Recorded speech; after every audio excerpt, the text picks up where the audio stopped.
Hello everyone, Assalamu alaikum. How are you all? I hope you are well. Welcome back to my channel in this new video. Today's video, how to create barcode in Google Sheets. So let's start. At first, open your Google Sheets document. In this video, firstly I will show that barcode create. Now show that product name and product code. Then create from the barcode. Now select from the barcode first option. Now keyboard press from the equal option.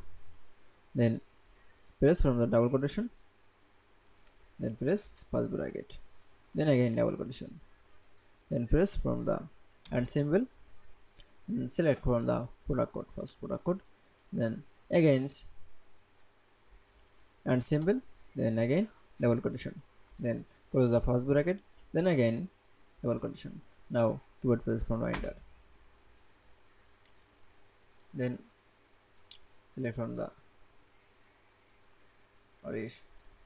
Now going to the font option, then choose from the label barcode on 128 option. That's it.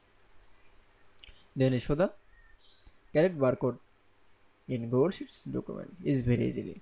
I hope to enjoy the video. Please like, comment, share and subscribe my channel. Thanks for watching.